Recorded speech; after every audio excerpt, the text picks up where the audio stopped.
You're watching CoastLife, and it is the perfect time of the year to check out some books. And today we're at Browesabout, one of our most favorite places, and we have some spookier editions today. So I am with Miss Jessie Jones, and she's the perfect person to tell us about these books.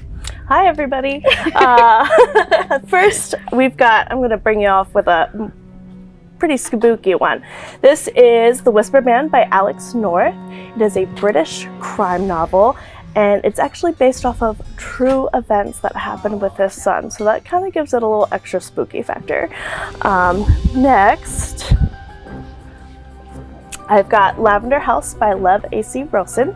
This is a 1950s crime novel. This was actually just featured at our History Book Festival. Nice. The second in the series just released.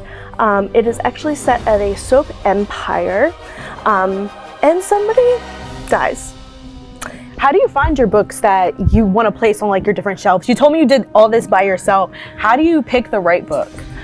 Oh, I just kind of go in and I see who likes what. Mm-hmm. Okay, so this is so-and-so's staff pick. This is another person's staff pick, and I see what our quantity is, and I kind of just start building, and then I just keep fussing until I find the right levels. So I have Darcy Coates. She is the queen of haunted houses. This one in particular is about a house that breathes and carries lies. But it's set in a vineyard, so will the new inheritor be able to stay alive in the house, or will she get lost in the underground tunnels of the vineyard? Is it based off a true story, or is it something? This one is totally. Okay, this one's totally different. And then I've got Kelly Leegee, Maggie, I Have Your Baby. This is the first book. I know it looks creepy. This is the first book in a 4-book series, and it's going to continue. She's actually a local author. And this is local. She is local, and this is all her books are set about local legends that she's coming to life, and she's got her main character Maggie, and you follow the series as she's growing up. You can read them all individually, but you can also read them in order, and it's all about local areas in Delaware that have paranormal. Yeah, this is very cool. We were talking about this in the office the other day about this exact book. I had a friend who tried to take me to that bridge, and I've never screamed more in my life. So this is crazy that you brought this up. Yes, so she's actually going to be signing Sea Witch Festival weekend Saturday, October 28th at 4:30. So she will be here. We'll be there too. Yes. Awesome. We also that weekend will be having Richard Chismar, and this is his new book that just released. These are set in the late 80s, Edgewood, Maryland. So if you're like a Delmarva person, this is pretty close to home. It is about a serial killer. Who they call the Boogeyman. And this one, I can already tell this one's gonna be juicy. So this one is a dark humor set in the 5th floor of hell. Oh my.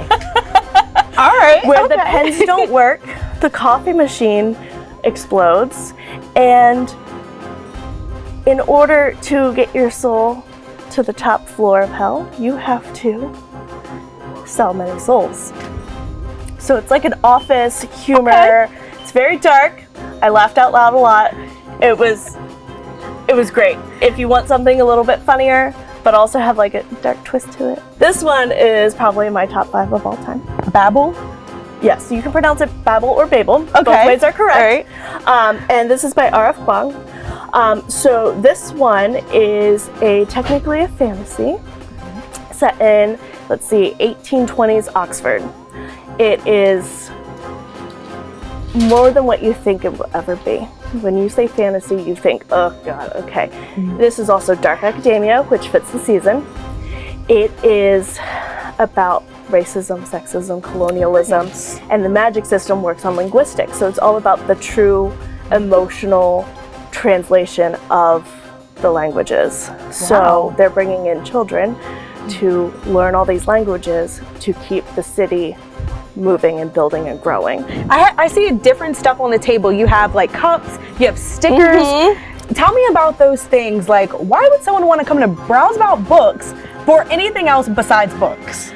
Really, if you need a gift for anything, We've got it. We've got stickers for the kids. We have activity books. We have fun things that you don't see in any other retail store. All right. Well, thank you so much, Jessie, for this you. interview. You really enlightened me because I am not a scare book. I don't like anything scary, but I might have to check out that last one. It was pretty good. Yeah, that one's good, for sure. All right. Well, guys, if you're looking for something to cozy up with this fall/winter, Jessie is the one to go to. There's more Coast Life on the way. This segment of Coast Life was brought to you by Browseabout Books.